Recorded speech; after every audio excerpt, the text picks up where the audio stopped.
Welcome back mga kababayan sa Tagalog Crime Stories kung saan ibinabahagi ko ang aking obsession sa true crimes at isinasalaysay ko ito sa Tagalog.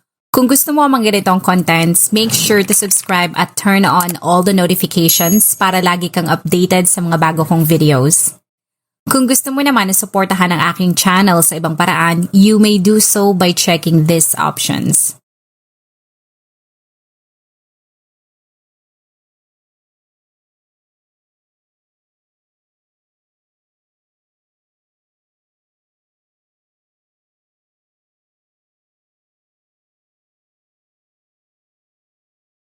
Ang Lipa City ay isa sa mga progresibong lungsod sa probinsya ng Batangas at kilala sa loming Batangas at Kaping Barako. Ang ilan ay itinuturing at tinatawag itong Little Rome dahil maraming mga simbahan at dambana ang makikita dyan. Ang mga Lipeño at Batanggenyo ay kilala sa pagiging relihiyoso. Bukod sa mga beach, isa ang Taal Lake sa dinadayo ng mga tao. Marami ang nakafocus sa sikat na tourist destination na yan kaya iilan lamang ang nakakapansin sa tagbakin na isang sitio na makikita sa Barangay Halang na nasa ibaba lamang ng lawa. Ang mga taong nakakakita ng lugar na yan ay hindi mapigilang mapasabi na ito ay hidden gem dahil sa untouched beauty ng lugar. Ang mga turista ay karaniwang nag-e-enjoy dyan na manghuli ng isda. Tingnan ang ibang parte ng Taal Volcano, Taal Lake, view ng Mount Makulot at ang napakaganda dyang golden sunset. Dahil sa napakabagal na pagdating ng teknolohiya dyan, karaniwang 4:00 pa lamang na madaling araw ay nagsisimula na ang araw ng mga tao. Tulad ng ibang taga-probinsya, pagkatapos ng mga itong magkape, kanya-kanya na sila ng punta sa kanilang mga trabaho, tulad ng pangingisda at pagsasaka. Bago po man sumikat ang araw, sa loob ng ilang dekada, ganyan na ganyan ang rutina mangingisda na si Victor o Mang Vic kung tawagin sa kanilang sitio. Tuwing madaling araw at nakainom na siya ng kape, ay tatawagin na nito ang kanyang aso. Ang mag-amo ay lagi naglalakad sa madilim na bahagi ng lawa. Pero noong buwan ng Hunyo taong 2019, nagtaka si Mang Vic dahil ang kanyang aso na si Paldo ay hindi sumusunod sa kanya kahit anong tawag niya dito. Nang puntahan niya ito ay napansin niya na abala ito sa pag-amoy. Nang ilawan niya ang bagay na pinagkakaabalahan nito, nakita niya na ito ay nababalot ng tela. Tinawag niya si Paldo ng ilang beses ngunit sa halip na sumunod sa kanya, ang tahol nito ay palakas ng palakas. Kaya si Mang Vic ay na-curious na rin sa bagay na tinatahulan ng kanyang alaga. Kaya nilapitan niya ito. Nang buklatin ay napaatras siya kaya lalong tumahol ang kanyang aso. Si Mang Vic ay mabilis na umuwi sa kanilang bahay, sinundo ang isa niyang binatang anak para samahan siya sa kanilang barangay. Ang kapitan ay agad ding kinontak ang mga otoridad na nooy dumating ng maliwanag na. Sa footage na ito ay pinakita ng mga investigador na ang bangkay ay binalot ng kumot at tuwalya. Sa inisyal na investigasyon ay lumalabas na ang biktima ay isang babae na nasa edad 50 o 60 at sa kanilang hinala ay maaaring namatay ito sa tama ng bala ng baril. Bagamat maraming mga tao ang nagdatingan para makibalita sa nangyari, ni isa sa mga ito ay hindi alam ang pagkakakilanlan ng biktima. Kaya sa record ng mga pulis, ang description nito ay isang Jane Doe na tawag sa isang babaeng biktima na nakitang patay na walang nakakaalam sa identity nito. Habang hinihintay ng mga pulis na merong tumulong sa kanila para makapag-identify dito, ang bangkay ay agad nilang ipinadala sa morgue upang idaan sa autopsy. Ang balita ay mabilis na kumalat. Ngunit kahit gumamit na ang mga ito ng social media para manawagan at ibahagi na merong natagpo ang bangkay malapit sa lawa, ang mga otoridad ay hindi agad nakuha ang resulta na gusto nila. Pero pagkalipas ng 48 oras, isang residente ang dumulog sa kanilang presinto. Sinabi nito na meron siyang nawawalang kapamilya. Nang ito ay dalhin sa morgue kung saan nakalagak ang labi, ay agad nitong kinumpirma na yun nga ang nawawala niyang kapamilya. Doon pa lamang ng mga otoridad nalaman na ang biktima ay ang 55 taong gulang na Batangueña na si Adelina Ramos. Ang mga tao ay nagulat at hindi nila maintindihan kung sino ang gagawa noon sa mabait na biktima. Napabalita na ito pala ay isang pribadong mamamayan na naninirahan lamang sa Barangay 2 na matatagpuan sa poblasyon sa Santo Tomas na may layong 8 o 12 kilometro. Depende sa daan na tatahakin mo. Kung ikaw ay may personal na sasakyan, aabutin ka lamang ng 15 minuto hanggang 25 minuto.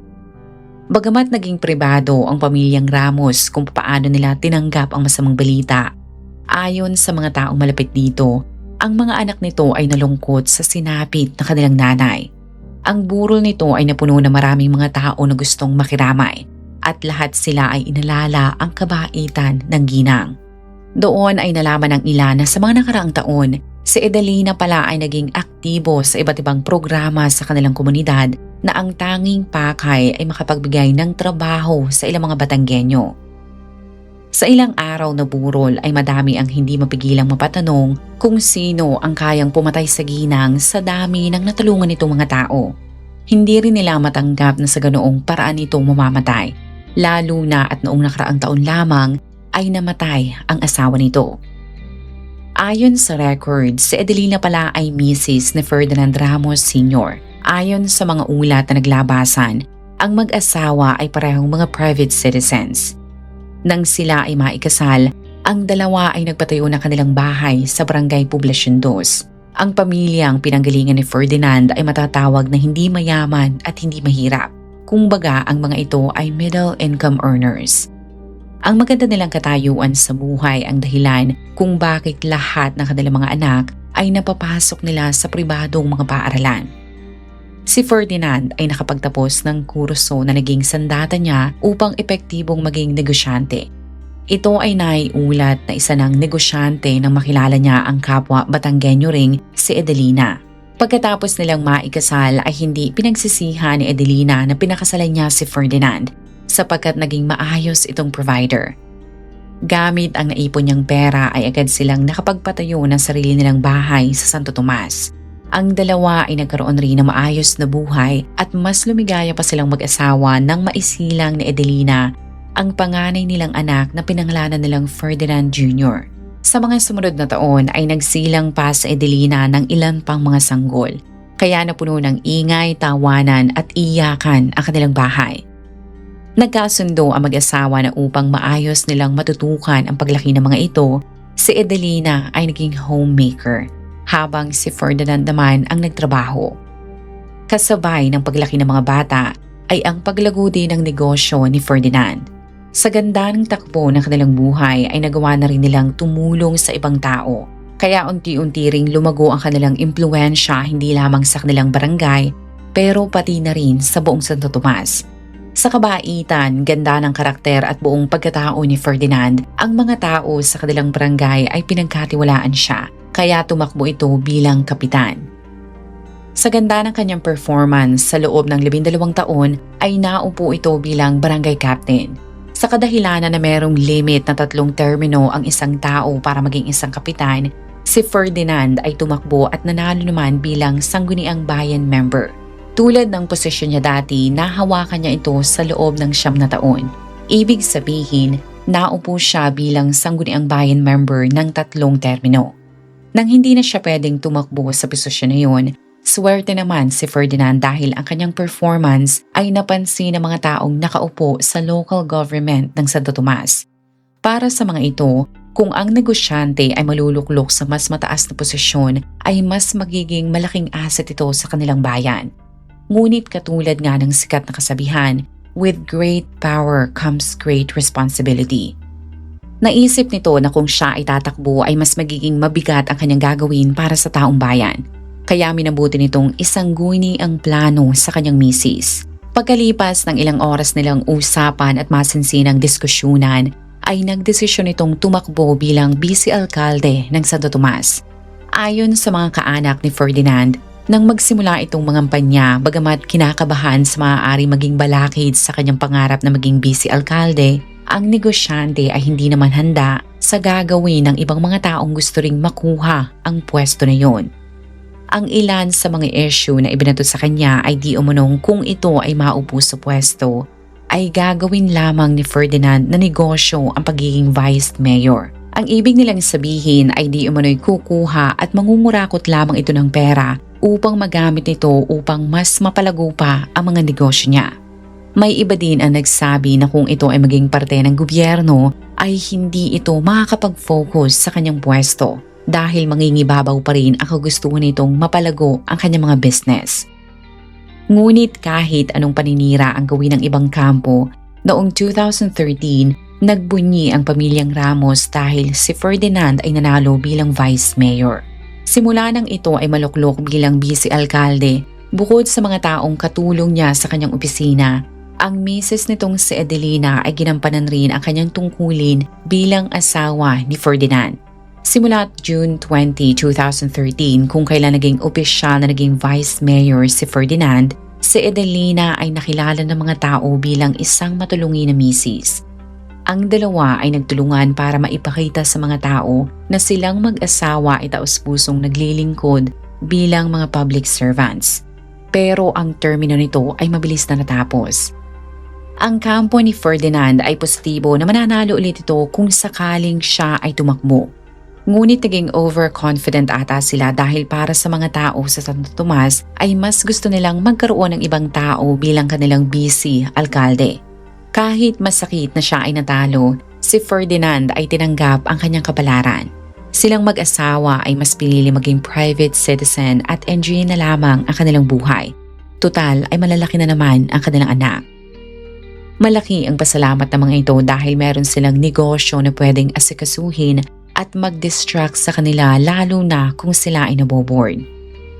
Tulad ng ibang business owners sa bansa, si Ferdinand ay inaaliw ang kanyang sarili sa pagpunta sa kanilang negosyo mula Lunes hanggang Biyernes. Tuwing Sabado ay nasa bahay lamang ito at tuwing Linggo naman, ayon sa kabarangay ng mga ito, hindi na may miss ni Ferdinand ang magsimba. Kaya naman ang mga kasamahan nito sa simbahan ay nagtaka dahil noong July 15, 2018 ay hindi ito dumating. Nang parehong araw na yun ay nagulat ang lahat sapagkat kumalat ang balita na kaya pala ito hindi nagsimba ay dahil ang 59 na taong gulang na negosyante ay isinugod sa St. Cabrini Hospital. Maraming mga tao ang gustong dumalaw pero hindi sila pinayagan sapagkat kahit wala na ito sa kritikal na kondisyon, si Ferdinand ay hindi naman makausap dahil ito ay nakomatose pala. Ayon sa ulat, bandang 7:25 ng gabi noong Sabado, habang ito ay naglalakad papauwi, ilang hakbang na lamang mula sa kanyang bahay, 2 putok ng baril ang narinig ng kapitbahay ng mga ito. Mabilis na tumakbo papalabas ang mga tao para tingnan kung ano ang nangyari. At sa gate ng mga Ramos ay nakita nila ang duguan at hindi na gumagalaw na si Ferdinand. Pero hindi nila nakita ang suspect. Sa ospital ay nakakuha ng 2 bala ang mga doktor. Ang una ay tumama sa kaliwang pisngi nito at ang pangalawang bala ng baril ay tumama naman sa batok ng biktima. Ang politika ang tiningnan ng mga investigador na maaaring dahilan kung bakit ito gustong patayin. Pero ayon sa kaanak nito, kahit si Ferdinand ay 3 taon na naging vice-alkalde ay wala itong nakaaway o nasagasaan na tao. Idinagdag rin ng mga ito na walang balak si Ferdinand na tumakbo pa. Ngunit nang nakausap naman ng mga pulis ang misis nito, sinabi ni Adelina na matagal na pala itong nakakatanggap ng death threats na hindi nila alam kung kanino nanggagaling. Mula 2018 hanggang 2019, inilaban ng pamilyang Ramos ang kondisyon ni Ferdinand. Kaya nalungkot sila nang ang katawan nito na ang sumuko 9 na buwan pagkatapos nitong mabaril. Isang dagok din ang naramdaman nila dahil kahit namatay na si Ferdinand ay wala pa rin nahuhuling suspect. Nang ito ay mailibing, ang pamilyang Ramos ay laging humihingi ng update mula sa mga otoridad. Pero lumipas na ang 40 araw simula nang ito ay mamatay, ang kaanak ng mga Ramos ay nadismaya dahil wala silang natatanggap na update mula sa mga pulis. Mas lalo pang nagulat ang lahat dahil 2 buwan pagkatapos mamatay ni Ferdinand ay nakita naman ang bangkay ng misis nito sa katabi lamang na barangay noong June 7, 2019. Ang publiko ay nagulat sapagkat sino ang kayang pumatay ng hindi lamang isa pero 2 at mag-asawa pa. Kung politika ang posibleng motibo sa pagkamatay ni Ferdinand, ang mga otoridad naman ay walang maisip kung bakit ang ginang ay pinatay rin. Sobrang naging headline sa buong barangay ang pagkamatay ni Adelina. Ngunit mas naging sentro sila ng chismis nang kumalat ang balita na inaresto ng mga otoridad ang ilang kaanak ng mga Ramos sapagkat ang mga ito ang di umano'y pumatay sa 55 taong gulang na ginang. 3 araw pagkatapos kumalat ang balita na yan, ang mga otoridad ay inharap ang mugshot ng 3 taong ito. Mula sa kaliwa ay ang hipag ni Adelina na kilalalang si Florina. Sa gitna ay si Joan Zara na manugang nito. At ang huli ay si Jerry Rabano na hinihinalang gunman na pumatay sa biktima. Sa interview sa hepe ng mga pulis na naatasang mag-imbestiga sa nangyari, ibinahagi nito na umusad lamang ang investigasyon nang ang 16 na taong gulang na anak ng biktima na kinilala sa pangalang Angel ay dumulog sa kanilang presinto. Si Angel ay nabunyag na inampun pala ng mag-asawang Ramos at ito ay itinuring nilang parang kanilang biological daughter. Ayon sa sinumpaan nitong salaysay noong June 2 bandang alas 6 ng gabi, ang kanyang kapatid na si Ferdinand Jr. at iba pa niyang mga kapatid ay nagiinuman sa loob ng kanilang bahay, habang si Adelina naman ay nanonood ng telebisyon. Bandang alas 6 ng gabi habang siya ay pababa sa ground floor ay nakita niya si Joan na pumasok kasama ang isang lalaki na hindi niya kilala. Maya-maya pa, ang lalaking yun ay binaril na lamang sa ulo si Adelina ng 3 beses. Si Joan, ang gunman at pangatlong lalaki na hindi niya kilala ay binuhat ang bangkay ng biktima papalabas at inilagay sa truck ni Ferdinand saka ibiniyahe sa hindi niya alam na destinasyon. Nang mahuli ang mga hinihinalang salarin ay kanya-kanyang tanggi ang mga ito na may kinalaman sila sa krimen. Wala akong alam dyan. Kayo daw po nagpapatay kay ma'am? Hindi. Ngunit ayon sa security footage na ito ay nagawang mapatunayan na nagsasabi nga ng totoo si Angel dahil kuhang-kuha ang sasakyan sa mga oras na sinabi nito. Sa loob din ng bahay ay nakakita ang soko ng marka sa pader na indikasyon ng tama ng mga baril. Meron ding mga presensya ng dugo na lalong nagpalakas ng kanilang hinala na hindi nagsisinungaling si Angel. Pero ang mas nakakagulat at talagang bumagsak ang aking panga ay nang sabihin ng mga otoridad na ang suspect sa pagpatay kay Ferdinand ay ang sarili niya mismong asawa na si Adelina. Ang nakakashock na twist na yan ay talagang kumulat sa mga tao at nang pagtagpi-tagpiin ng mga otoridad ang punot dulo ng kwento na ito ay nalaman ko na ang malaperpektong pagsasama ng dalawa ay sa panlabas lamang. Ayon sa sinumpaang salaysay ng mga ito sa nakaraang dekada, ang pagsasama pala ni na Ferdinand at Adelina ay talagang puno ng mga problema. Ibinahagi nila na kahit isang magaling na provider ang kanilang tatay, ay hindi naman ito maayos na asawa para sa kanilang ina. Ayon kay Ferdinand Jr., ang kanilang inang si Adelina ay walang problema sa pera. Ngunit lagi naman itong stress dahil ang kanyang ama ay mahilig mambabae. Nagpatotoo ito na hindi na niya mabilang kung ilan ang mga naging babae ng kanyang ama. Ngunit alam niya na may bago na naman itong babae kung nakikita niyang umiiyak na naman si Adelina. Kahit maraming tao na ang nagpapayo dito na iwanan si Ferdinand, ni isang beses ay hindi sumagi sa isip nito na iwanan ang kanyang asawa. Sa isip ni Adelina ay hindi niya ito iiwan dahil ayaw niyang ibang babae ang makinabang sa kanilang yaman. Pakiramdam nito na kaya nagtagumpay at nagkaroon ng ganung yaman si Ferdinand ay dahil din sa kanyang mga effort. Kaya kung hindi makuha sa masinsinang usapan ang kanyang mister, ay nakaisip si Adelina ng kakaibang paraan. Ito ay pumunta sa probinsya ng Quezon kung saan ay may nakapagsabi sa kanya na meron doon di umanong mangkukulam. Sa isip niya ay gusto niyang ipakulam si Ferdinand para matigil na ito sa pambababae. Hiniling nito na sana ay merong masamang mangyari dito. Ngunit nang hindi yun naging epektibo, ay pumunta muli siya sa probinsya ng Quezon at naghanap naman ng hitman para pumatay kay Ferdinand. Pero ang binayarang tao nito na kinilalang si Rolando Niera ay pumalya dahil sa halip na instant death ay na-comatose muna ito bago namatay dahil sa komplikasyon. Ang hitman kasama ang middleman ay kalaunang sumuko at hindi na nakakagulat na itinanggi ng mga ito ang kanilang partisipasyon sa krimen. Ayon sa hepe ng pulis, ang ginawang pagpatay ni Adelina kay Ferdinand ay natuklasan ng kapatid nito na si Florina. Sa galit ay kinausap nito si Joanne na manugang ni Adelina para ito ang maghanap ng hitman. Sa investigasyon ay meron din palang galit, sama ng loob at hinanakit si Joanne sa kanyang mother-in-law. Kaya hindi ito nagdalawang isip na tulungan si Florina na ipapatay ang kanyang biyenan. Ang nahanap nito ay si Rabano na tinanggap ang bayad na 100,000 pesos. Sa ulat ay meron pa itong isang kasamang lalaki na accomplice o katulong din niya sa pagpatay kay Adelina. Para kay Florina, matindi ang ginawa ng kanyang sister-in-law sa kanyang kapatid, kaya hindi siya nagsisisi kung ito ay mamatay din sa kamay ng isang hitman.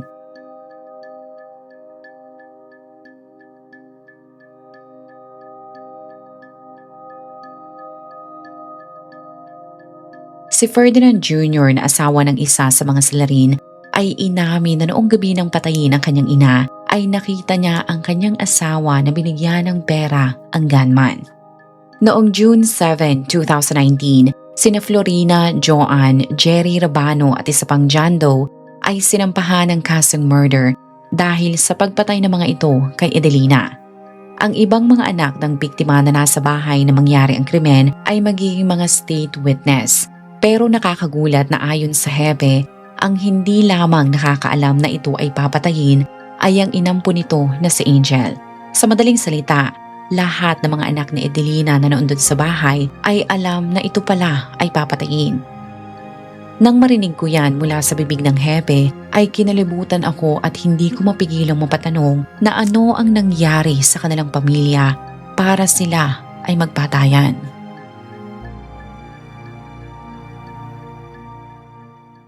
Kung ikaw ay nakinig hanggang sa dulo ng video na ito, maraming salamat sa panonood sa episode na ito.